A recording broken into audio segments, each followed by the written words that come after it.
আমি তোদের সবসময় বিপদে আপদে পাশে ছিলাম না, আর আজকে তোর আমার সাথে এমন করলি। সময় কিনা আমারও আসবে, আমিও দেখাই দিব। আচ্ছা কি হয়েছে আমাকে বলতে পারেন? আমি আপনাকে কি বলবো, আপনাকে কি হেল্প করবেন? আপনি রিক্সা চালান, রিক্সা চালক, আমার প্রেজেন্টেশনই সমস্যা করছে আমার। রিক্সা চালককে এত ছোট করে দেখছেন কেন? আমরাও মানুষ, অন্যরা যা পারে আমরাও তা পারতে পারি। আর কখন কাকে কার কাজে লাগে কেউ বলতে পারে না। আমার অ্যাসাইনমেন্ট আর 2.5 ঘন্টা বাকি আছে। এদিকে আমার বন্ধুদের কারো কোনো খবর নাই, ওরা বলছিল যে ওরা আজকে আমার অ্যাসাইনমেন্ট করে দিবে। বিবিএ পড়েন? হ্যাঁ ল্যাপটপ আছে? হ্যাঁ। ঠিক আছে চলেন। কোথায় যাচ্ছেন আপনি? দেখি কি করা যায়। ল্যাপটপটা দেন আর ফাইলগুলো। নোট আছে?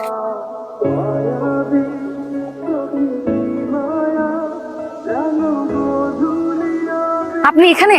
ভালোই হলো আপনি এখানে পেয়ে গেলাম। আমি তো ভাবলাম আপনাকে আর খুঁজে পাওয়া যাবে না। থ্যাঙ্কস দেওয়ার জন্য। এত ভালো প্রেজেন্টেশন করলেন আপনি, আপনি তো একজন সুপারম্যান। আপনি আমাকে একটা সত্যি করে কথা বলেন তো, আপনি এত ভালো প্রেজেন্টেশন কিভাবে করলেন? জীবন বাঁচানোর যুদ্ধে কত শিক্ষিত লোক রিক্সা নিয়ে রাস্তায় নেমে যায়। এই শহরের অলিতে গলিতে কয়টা সত্যের খবর আমরা জানি বলেন? সানিরা আসতে চাচ্ছিল। মাত্র তোমাকে কতবার মানা করেছি আমি।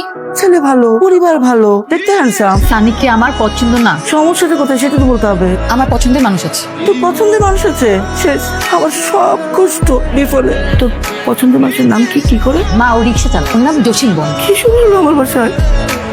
বাবা 5,000 টাকা দাও তো। কালকে 500 টাকা নেবে, আজ আবার 5000। প্রতিদিন কি একটা করে শূন্য বাড়বে নাকি?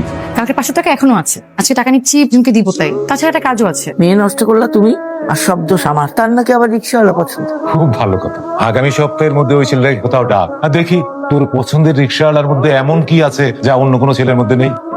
এখানে কিছু টাকা আছে, কালকে শপিং করে ফেলবেন। আর এইসব চুল দাড়িতে একটু সাইজ করবেন যাতে দেখতে একদম হিরোর মতো লাগে। ঠিক আছে কিন্তু টাকা লাগবে না। ধরুন না, নতুন জামা প্যান্ট জুতা। নতুন শার্ট, নতুন প্যান্ট, নতুন জুতা সবই আমার আছে। আপনি এত টেনশন করছেন কেন? পরে আপনি কি নাকি পরে চলে আসেন। আচ্ছা চলেন, সন্দেহ হয়ে যাচ্ছে, উঠি।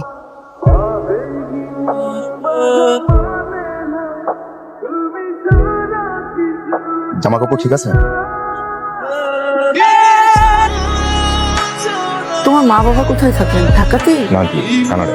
তুমি মা বাবার সাথে থাকো না? বড় বোনের সাথে। এমনিতে কি করো তুমি? পড়ালেখা শেষ হলো, দেশে বাবার ব্যবসাটা আমি আর দুলা হয়ে গেছি। তোমাদের ঢাকাতে বাড়ি আছে? জি। কয়তলা বাড়ি? আন্টি বাড়িতে 4টা, যেটাই আছে সেটা আছে। তুমি কি এখন বিয়ে করতে পারবে? আপনারা বললেই আমি বাবা মাকে আসতে বলবো। আর আমি তো এখনই বিয়ে করতে আছি।